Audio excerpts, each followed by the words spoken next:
We are now joined by Kyle Larson, driver of the number 42 Credit One Bank Chevrolet. Let's open the floor for questions. Go ahead, Claire. Then over here to Amy. Claire B. Lang, Sirius XM NASCAR Radio. Good in the booth at Eldora. How did you like it, and what did you learn?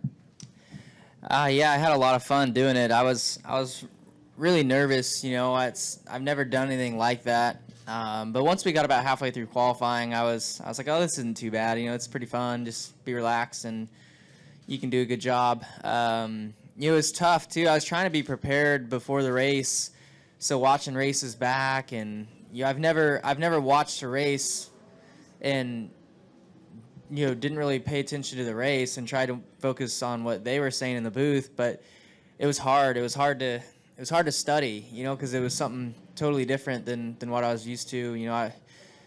I found myself, forgetting to pay attention to what they were saying in the booth and more just watching the race. But we did good. It was fun. I thought Bell did a really good job too on pit road. I felt like at the time before I did it, I had the tougher job than he did because we'd be talking so much in the booth. But once I got in there and you hear the producers in your ear talking, and Bell, he had to kind of be ready to go and have something to talk about at all times. So we'd toss it down to him, and he wouldn't even be expecting it, and he did a good job of that. And so it was fun though. Vince and Michael made it easy, and hopefully we can do it again next year. Amy Harrop, Race Pro Weekly. This isn't your home track, but you do have some ties to it with Derek Nealon, your spotter being from the New England area. And there are a lot of fans here that, in New England area that are Kyle Larson fans. And you've been really strong here too, like last year, dominating qualifying, dominating practice, but unfortunately at the end there it didn't come together. So what are some things that you like about this track and that you think make you so good here? Yeah, I don't know. I mean, I've had some good runs here for sure. Top fives and stuff, but won a Canyon race. But we're either really good or really bad. I think we'll be okay this weekend. Like you said, this is my spotter's home track.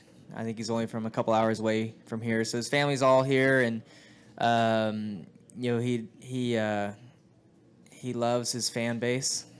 As a spotter, he's very, very passionate about his fan base, so he's got a lot of fans here, and so I'm sure I'll have to go out and do some autograph sessions with him later. I'm sure he's got some stuff lined up for us. But no, he's good, and even though he's from this area, thankfully he doesn't have the accent. Dustin and then Al. Dustin Long, NBC Sports. At the Roval test this past week, toward the end of the session, some teams tried an alternate tire that Goodyear had available because teams were chunking tires.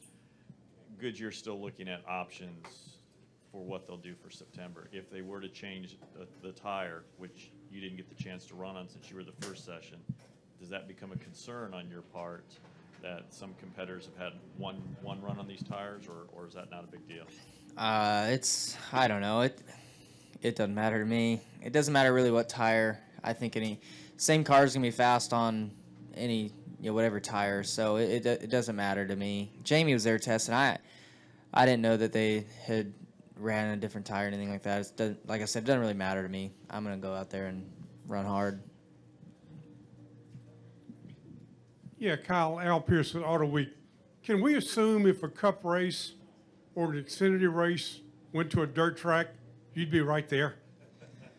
Well, if a Cup race was there, I'd have to be there. Well, yeah, but I don't know. I mean, Tony's probably gonna get mad, but I'd like to see it just stay as it is. If anything, Xfinity maybe, but I wouldn't like to see Cup on dirt. I don't know. To me, Cup belongs on pavement, and real road course tracks. But yeah, I don't know. Yeah, I mean, if we went to Eldora, yeah, I mean, I'd be excited because I would be really fast, and I feel like I would have definitely the best shot to win. But at the same time, I mean, I don't know. I think it's we're fine not going there. would Eldora be the only place in America? No, definitely not. Oh, okay. No, I mean, there's a lot of other good dirt tracks. I think Eldora would for sure be number one on the list, because they've got experience with running trucks there. But Knoxville has got the facility to do it. I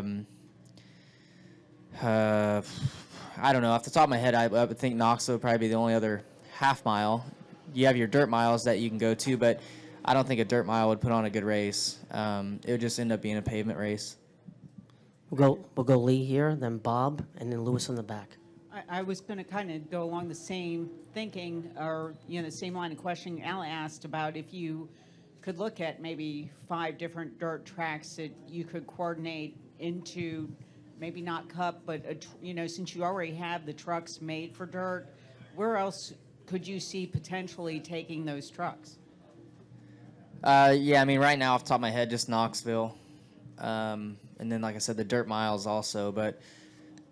I've ran dirt miles. I've ran Knoxville. I've ran Eldora. I've ran Silver Crown stuff on the dirt miles, and when it gets to race time, they're not very fun.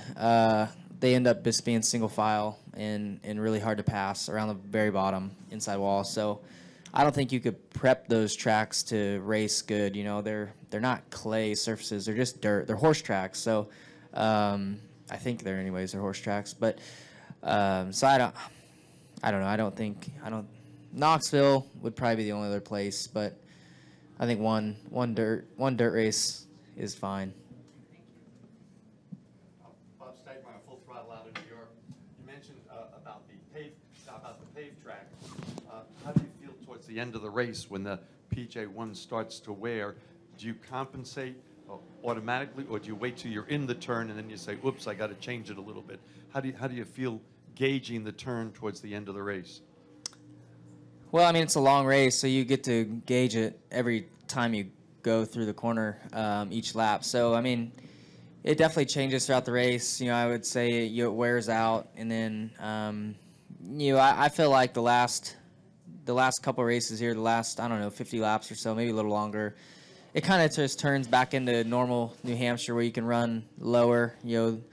Not all the way down, but kind of the second lane, where right now the PJ1 is in the first and third lanes, where I feel like once it wears out up top, you kind of just move down a lane and run your typical New Hampshire line. So, but that's what makes it fun. The VHT, it's always changing. It's similar to dirt track conditions where it's wearing out and your car is changing.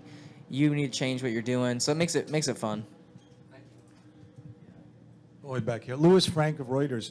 When people talk about the big three, it's Toyota and Ford. What area is your team and others looking to become part of the big four? Aero, motors, whatever? I don't know. I mean, I feel like our team, if we got some wins, I would be considered right there. I mean, I think I'm 4th to 6th best right now if you were to rank me. I think myself, Keselowski, and Clint Boyer probably kind of right there. Blaney also. Clint's got some wins, but the rest of us don't. But I feel like I outrun Clint most weekends. So, I feel like I'm 4th best. I feel like we're close. Last week at Kentucky, I was able to pass all those guys, and we had our issues. So you never know if I would have won last week, but we showed that we're getting better and better every week, and gave ourselves a shot up until our issues last weekend. So just gotta, I say it every weekend. We always get asked, about, struggling or whatever, but I feel like we're right there and we're getting better. Go ahead, Terry. Terrell Covey of the Portsmouth Herald. When you see these cars being so dominant and you know that you're right there and you're just kind of having trouble finishing, do you start to press a little bit harder? How do you kind of maintain and continue improving without pressing?